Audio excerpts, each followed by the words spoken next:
Sir John Frankenheimer, director of the Manchurian Candidate, directs a film for the Canon Films Group, based on a novel by acclaimed author Elmore Leonard. And Roy Scheider delves into a noir world of blackmail, deceit, and slays in 52 Pickup.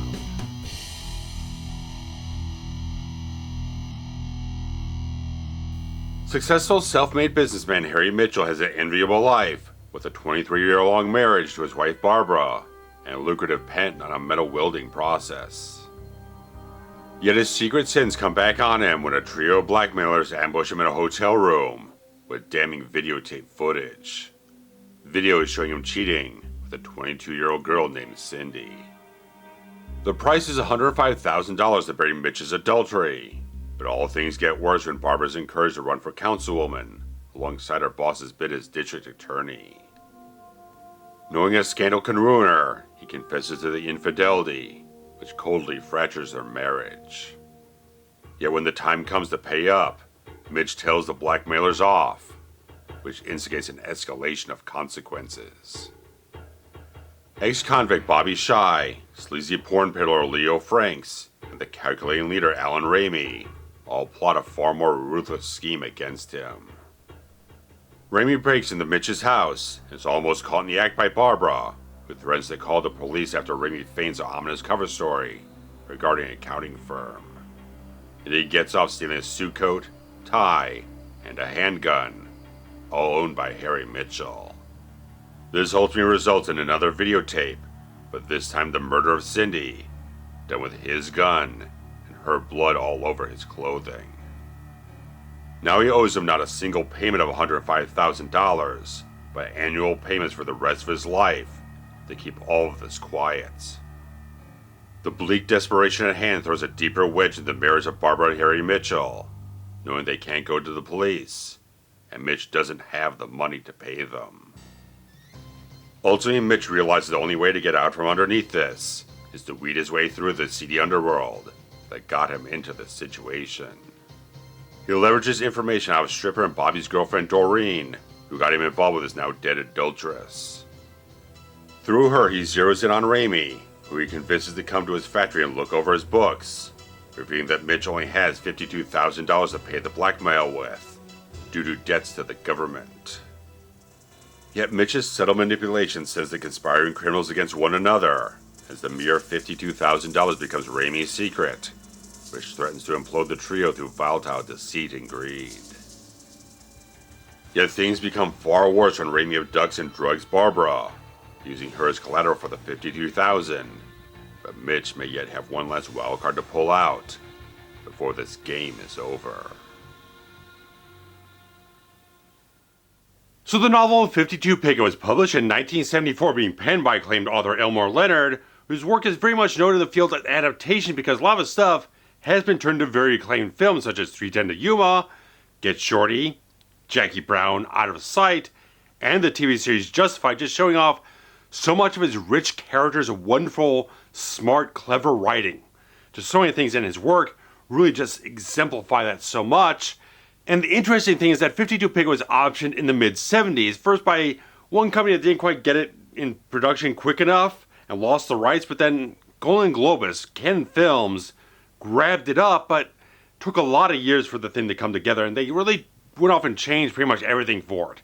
They changed the setting from Detroit, Michigan to Tel Aviv, and changed the main character from just a self-made businessman to a U.S. ambassador to Israel, and just like Leonard turned in 2 drafts of the whole thing, and just after that told Menachem Golan, you're going to have to get another writer for this thing because you're just throwing everything I did out the window, all my characters, all the situations, just like it resembles nothing. It resembles nothing of the original novel, and there's a bit of a pay dispute about how much about actually getting his payment for the rights to actually use it, despite the fact his name was not used on the final film, which was released in 1984 called The Ambassador, starring Robert Mitchum, Ellen Burstyn, Rock Hudson, and Donald Pleasence, and interestingly, edited by Mark Goldblatt and shot by Adam Greenberg, who would both become regular collaborators later on of James Cameron, but the film basically did nothing. There's no information about box office or anything like that, just like kind of came with, had nothing, no impact on the world. But director John Frankenheimer was a filmmaker, had a lot of notoriety at the time, but it had been a couple of years since he directed anything that had a lot of commercial critical success. And so he approached Golden Globus because he'd read the novel. and knew they had the rights to it. It's like, I really want to make a real version of this whole thing. I want to make a faithful adaptation of this novel because he really, really liked it. And interestingly, Elmore Leonard does have a credit on this one as a screenwriter, along with John Stepling, who doesn't really have any strong background in screenwriting, but he was very much a playwright and author in that regard. So somebody kind of weaved his way into Hollywood through different means and got involved in this entire production here, helping with the adaptation process. But with John Frankenheimer at the helm of this entire film, this guy's got some juice. He's got a seasoned background. He's got a lot of things back in his filmography that really shows that he could direct something that's really fantastic and just need the material to do it. And he shows so much with 52 Pickup. He absolutely had all the skills possible to make a really great LA noir film. And as again, the original novel set in Detroit. They're originally going to shoot it in Pittsburgh. They kind of double for Detroit, but they kind of decided for budgetary reasons to kind of move it towards Los Angeles. It kind of worked for the kind of sleazy adult film industry underbelly of the entire thing. It just feels so LA in that regard, delving all these kind of blackmailers into that kind of sleazier kind of grime and stuff like that. Just feels like it's right at the heart of a Los Angeles sort of vibe in that regard. And the film of 52 Pickup was released on November 7th, 1986, and didn't do great box office. Only got $5.2 million back of an undisclosed budget, and the reviews were a little on the mixed side. Some people kind of got things hit on better terms than others. Like some people felt like the story didn't kind of hit off very well, or some are little elements like between Ann-Margret and Roy Scheider that their development wasn't as great as it could be. Kind of was encapsulated by the reactions between Siskel and Ebert on their show, where Siskel was a little bit kind of put off by the exploitative, almost pornographic sensibilities of the entire film, while Ebert was so shining about the whole thing. He just thought Frankenheimer really just hit it out of the park. He had done one of the best films he had done in years. He was just so much high on the entire thing. Get one of the best reviews the film got. As a film I just kind of discovered a couple weeks ago. And it was the thing that I watched it, it's like, it was kind of here and there, kind of assessing different things about the whole thing, but I kept thinking about it over and over again for about a week afterwards, which is kind of a sign of a really good film. Something that stays in your head, batting around different things. You keep thinking about different elements of the entire film and different performances, stuff like that. And so this thing is just a really, really well done piece of work. And let me tell you, John Frankenheimer just shows the skills of a master filmmaker here, being able to evoke the moods of LA noir while having to rely on the visual cues that have been established as noir, like Venetian blind lighting or dark, rain-soaked streets. Stuff like that you kind of come to know as like, these are just what defines the look of noir. Very little of that is here. But everything he does to tone and emotion, all these different qualities to soak into the entire film are so much what the entire film brings out as noir. And that's so much through the cinematography of Jos Vanaco, who is a regular collaborator with director Wolfgang Petersen. Guy shot Das Boot, he shot Neverending Story. Then he works with Paul Verhoeven. This guy shot RoboCop, Total Recall, Starship Troopers. This guy is a fantastic cinematographer, and this film shows the diversity of what he could bring you. Just like everything you have just feels like it's so quintessential noir without being able to completely put your finger on. Just it's the amalgamation of the performance, the score, the mood of the lighting, and the quality of the cinematography, all that stuff poured in together. There's so many different points in, like, it's a broad daylight scene, but it just has this sensibility of what's going on with the tenor of the scene, how the thing is shot, how it feels so much, of when all the score comes in, all these different things envelop you in that entire thing. There's one great moment in the entire film. This is after Harry Mitchell has gotten the entire tables turned even further on, worse than before, where he's been now set up for murder, all these different things. Now he's kind of in the chokehold of these blackmailers, and he kind of takes his Jaguar and he's driving around the canyons and all that type of stuff right up to dawn. And he kind of swerves out in this entire dusty sort of side road type of thing. And it's a wonderful shot. It's right at dawn. The entire thing's backlit on Roy Scheider. And all the dust is kind of going around. It's like, it just feels completely noir without being compared to anything else in noir. It's the expertise of someone who knows film language and the atmosphere you want to get into a story like this so much. It's expert filmmakers just showing so much what you can do when all the elements come together and kind of wrap around such a really good story in this regard. I just like so much of the entire film. Just the camera work on this thing is wonderful. There's so much of the entire thing where early on in the film where Roy Scheider's character is out there talking with his counsel and whatnot, and the camera's just moving around and stuff like that, and they have this wonderful crane shot that goes from up high, down low, and back up and again. And there's another shot where you're kind of going up with Leo and Raimi as they've gone off and done this entire thing over at infiltrating Mitchell's house. You got this wonderful moving crane shot while the car's in motion, capturing the entire thing as one shot, and it goes back up. It's brilliant, brilliant camera work. I love what they're doing with all the stuff here. Some things are just like single takes. They're just taking the camera with a steady cam or as a handheld type of thing, just moving through an environment, following the characters all around, stuff like that. Or certain moments where there's like a long take where just like it's a static shot and just got all the characters in shot and just moving the scene. I love how Frankenheimer lets the actors play the scene. What they do to wrap you up in the tone, the feeling of the scene. Let the actors dictate what the scene is going to be, what it's going to feel like. Let them work the scene without having to do a lot of crazy things with the camera. Just let the camera sit there and capture what the actors are doing, what they're doing between each other. And I like so much later on in the film, you start getting all these really nice split diopter shots. You got the foreground and background in focus at the same time. They did a wonderful job. Just like all this stuff is just master filmmaker stuff.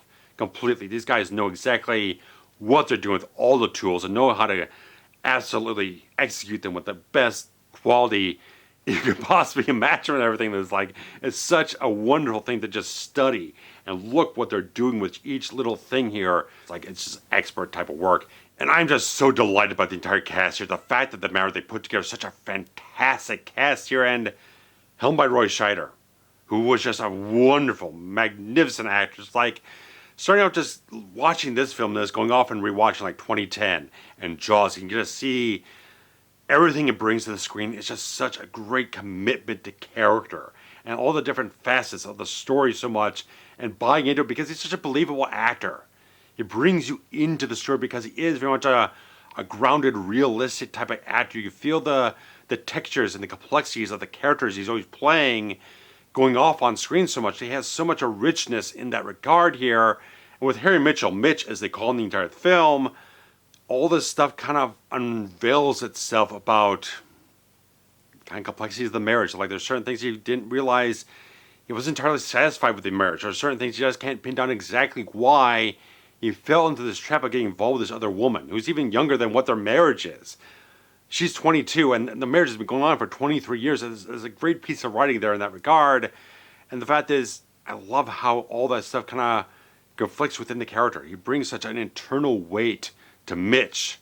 Overall here, they just feel it so much.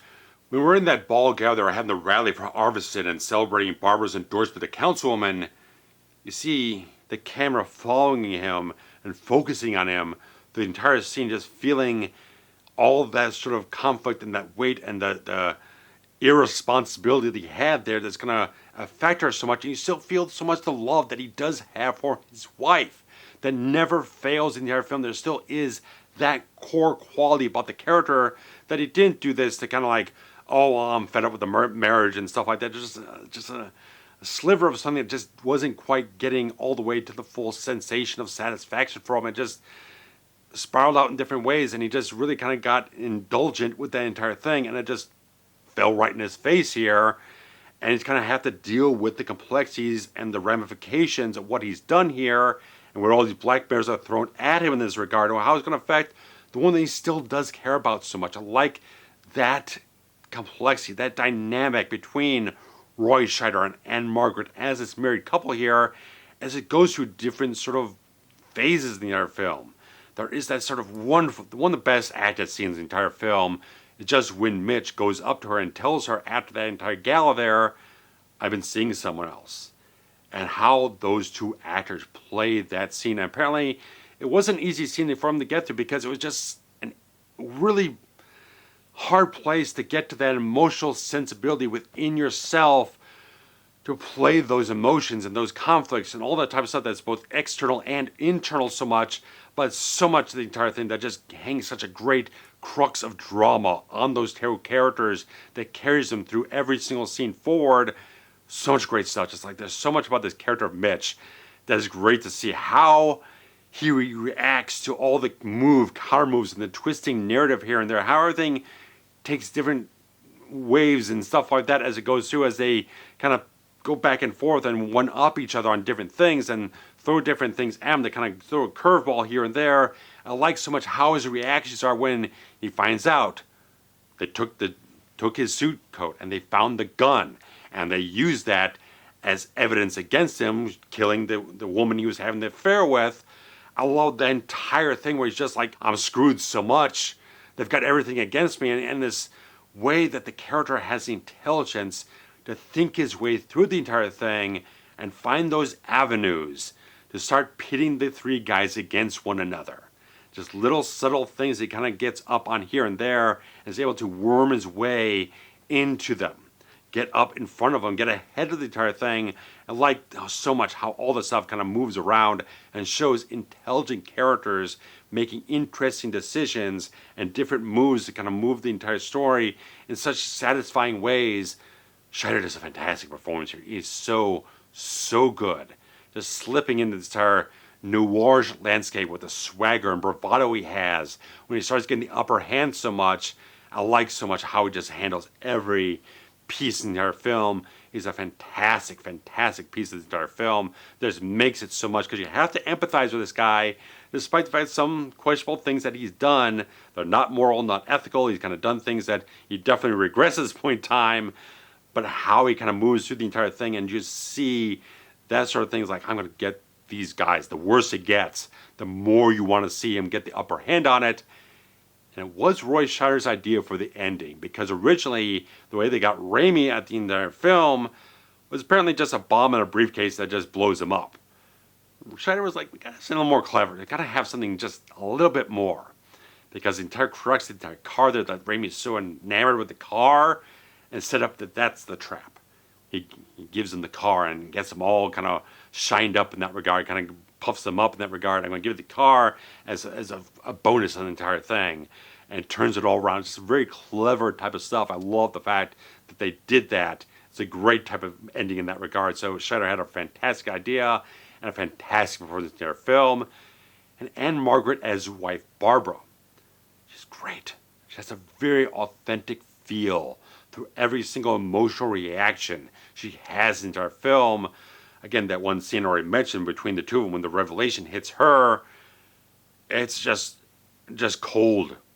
It just that shock so much what she has to process in that moment. And there's a later scene when they're kind of a bit more kind of conspiring together, but she's got this almost mourning sensibility. She's mourning the loss of this entire relationship, and she's almost stoned in the entire thing. Just see it in her face so much, how she's just so withdrawn, but her mind is still working on the problem. Just like such wonderful stuff. Again, a Frankenheimer, just knowing the visuals, just the subtle type of things, simple stuff. But as she kind of goes off on one side of the bed, and then Scheider goes off on the other, you just got this shot of them backs against each other on the opposite sides of the bed. It's just a perfect visual metaphor for where they are at this point in time in the entire story here. And just a guy who just knows exactly what the hell he's doing. That shows it so much in that regard. But you got great supporting cast. The fact is, you got Vanity here. Very interesting and everything. That the fact that she was one of Prince's sort of proteges. One when she was going to make it under his tutelage, but it kind of broke up right before Purple Rain, because she was supposed to be in Purple Rain as the main female lead, but then she kind of stepped out of the entire thing and left Vanity 6 and went off and did her own thing. And they got Apollon Cotero in the whole thing, and she ended up being in Purple Rain, stuff like that. And then Vanity would end up being like Action Jackson, a couple other things here and there. Kind of worked more on the film side of things, a little bit on the music side, but she eventually became much more religious in the 90s, but she also became very ill through many different substance abuse effects on her body and stuff like that. And she did pass away many years ago after she very much denounced everything she did, especially something as sleazy in that regard as this entire film was, where she appears very much in a salacious type of role in that regard. But But she is very good. She does put forth a very good performance against very good actors in the entire film. She's a very key cog in the entire story here as Doreen, girlfriend of Bobby, portrayed by Clarence Williams III, who was in Purple Rain, portraying the role of Prince's father in the film.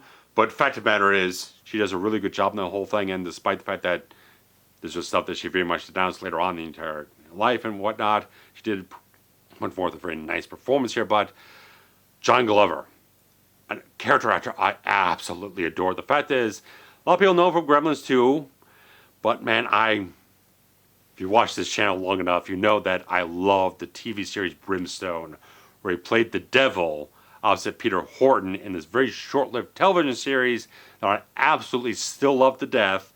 Did a fantastic video on it. Go check it out. But he did a fantastic job on it. But a little bit more recently, he played Lionel Luthor on Smallville, the father of Lex Luthor, and did a wonderful, magnificent job in the whole thing. And the guy is littered with incredible performances throughout the entire career. And this was one of the most pivotal ones he got early on because he got so much praise for his work and the other thing. So many of the reviews just pinpoint him so much as one of the highlights of the entire film. Just one of the best villains of the entire year, was some critics saying his performance was as Alan Raimi, the head of this entire blackmailing scheme. And man, does he roll around in the sleaze in the entire film. He's just so thoroughly soaked into the sleazy underbelly of the entire film here. It being this sort of pornographer in a certain way. The guy's work at the camera. It almost feels like it was a little bit later into the 90s.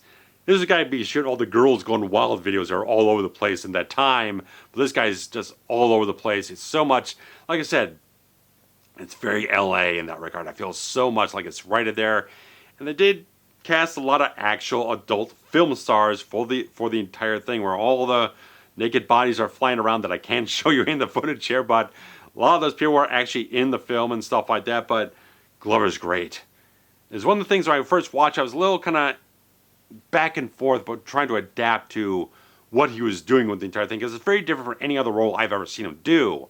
But the fact that he's just so smart and cunning and clever, he's so savvy and sharp, what he's doing with the dialogue he has is fantastic. Stuff like that. It's so Elmore Leonard what they gave him for all the lines of dialogue he has. It's like it's such cutting type of stuff that has such a wit to it. I love it so much what he's doing. And the fact is, he's a clever character who kind of tiptoes back and forth, dances around the situation when he finds out that Mitch doesn't have the money to pay them. And so he kind of keeps that to his chest. He doesn't tell the other two guys, doesn't tell Bobby, doesn't tell Leo. He just says, oh, it's a loss, or we'll just let it cool down for a couple weeks, then we'll just off him and just go off and try something else. So he's thinking about keeping the $52,000 for himself. He's not telling the other two guys.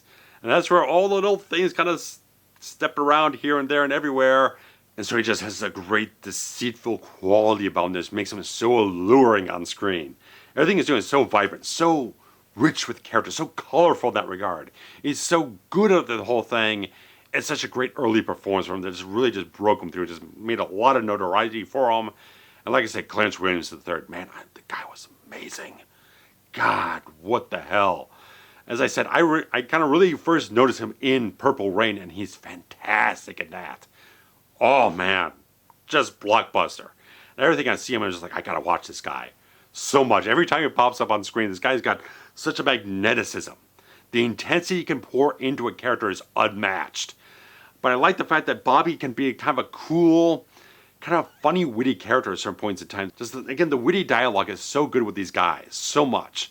How they're kind of bantering back and forth and throwing around here and there is really, really good. But the fact is, he's got a great dynamic overall. What he can play here, where it's kind of smart, kind of clever, kind of assessing the situation at certain points in time. Just kind of see the gears working around in the head of Bobby here. But I like so much when he gets fucking intense. He's terrifying. So much when he's going after Vanity, her character, and interrogating her with the pillow and strangling her. Woo! Woo! You don't want to deal. We don't mess with this guy. Whoa! It's scary stuff. Just the fact is, he's such a great actor. Another guy we lost a couple of years back, but God, it was so electric on screen, so much, and just like you couldn't ask for two better guys to throw together between John Glover and Clarence Williams III. But when you get Robert Trebek here as Leo, he's a perfect extra cow in the whole thing. The fact that he's this kind of sniveling, kind of manic character in the whole thing is like, when things are going really, really well for him, he's so exuberant in the entire thing, he just can't contain himself. But once they turn bad, oh, this guy's paranoid. And he's eating it up to it. He's in over his head. He doesn't have the nerve of the two other guys. He's just here to get a quick payday about something that he doesn't have to do a lot of effort into. He just kind of set the girls up in the entire situation and just kind of sit back and collect the money. But once things start going off in places where he doesn't want to be involved with, like the murder plot, this guy wants nothing to do with it. But the fact is, he still knows everything. He's so culpable, and he's ready to go on the witness stand for Mitch and stuff like that. The guy just bouncing all over the place, and no one really trusts him. The fact they know, well, Bobby's like, I don't know why we need this guy in the first place. We don't need to cut him in on anything. We need to cut him out, and we snuff him out. And stuff like that. It's like everything's plotting against each other, and this guy's the most paranoid of the bunch. It's such a great, great performance. He's so wonderfully expressed in the entire thing. He's just such a great character overall. And how all these characters meld together the entire thing is just woven together so much with such a great screenplay. And so much of Frankenheimer's direction to kind of bring all of those sort of lively characters together and interact with everything and bring everything together with smart sensibilities overall. All these characters have that intellect in them and shows through in their performances how they're moving through different scenarios and kind of recalculating things as everything kind of weaves off and swerves off in different places here. It's such a wonderfully put together cast. Everyone does such a great, great job, the whole thing. And the particularly good synth score for the entire film was actually composed by Gary Chang, who previously worked on The Breakfast Club, but actually worked again with John Frankenheimer, Dead Bang, and his fairly notorious remake of The Island of Dr. Moreau. Two Jean-Claude Van Damme films to his name, Death Warrant, which doesn't have a particularly good score, but also worked on the particularly good schlockfest of Double Team. One of his most respectable scores was for Under Siege, the Steven Seagal, Andrew Davis directed film. This one does a really good job. It's a really good melodic score that has a really good theme to it.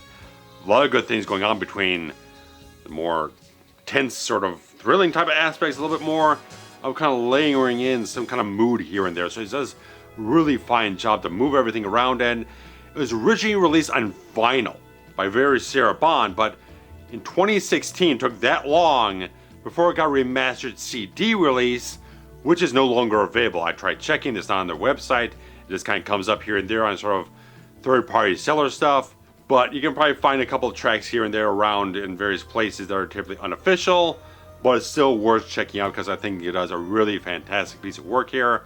Like I said, so much what it does with the score adds to the atmosphere that kind of encapsulates the noirish aspects of the film so much of the visuals, but once you get some of that score kind of weaving in these moments, it just kind of really brings it all together, just like it really, really accentuates so much what Frankenheimer's doing with all the other qualities in their film, and this really tops it so much on the money in that regard. But 52 pickup, this entire thing, does story the entire thing. I like so much that I like what it does with the entire story here. The fact that it does have a bit of a quick setup. You kind of get introduced to Mitch and his wife and a little bit of things here and there just at the beginning, then you get launched right into the entire blackmail scheme. Doesn't spend a lot of time setting up the other elements first. It kind of just injects everything, what's been going on in his background in that regard, right when the blackmailers confront him and everything, so you're not getting a lot of redundant information. As you get to learn things, the plot unfolds along with it.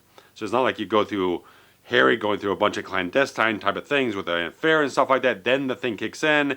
You'll learn about it as the thing is getting told to Mitch. So there's not a lot of things that go around in circles. It wastes time. It's a very economical story.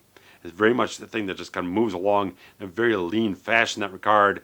And how the fact that everything keeps tipping back and forth. I like when one end of the entire thing gets an upper hand on another. When you got the blackmailers first, but then Mitch kind of turns around, kind of throws it back in their face, but then they kind of up the game. We're going to frame you for murder. And now you're going to pay us not just $105,000 flat out one-time payment, now you're going to do it for us every single year for the rest of your life. Because we're going to hang this over with you because you fucked around with us, and now you're going to pay even more than you did before. But then Mitch kind of goes off, it's like, tracks everyone down. Goes through all the investigative type of things to find out who they are, what their names are, where to find them, confront them, move things around. Then he shows Raimi the books he has, and so that kind of brings things down. They kind of Starts the entire thing where Mitch kind of starts pitting them a little bit subtly against each other. Just a little word here and there to kind of plant an idea in their head or throw things off. Just all this stuff, just really just smart things to have the main character be intelligent and move the story around, grab hold of it, but then again, they kidnap the wife. And that takes the entire other turn. Then all the guys kind of pit against each other and all. It's wonderful stuff. I just love so much. It's so Elmore Leonard. The characters are so rich and distinguished and distinctive. How all of them have such a vibrance of color and just all the stuff they have going on with all these characters just have such a defined quality that has great dialogue.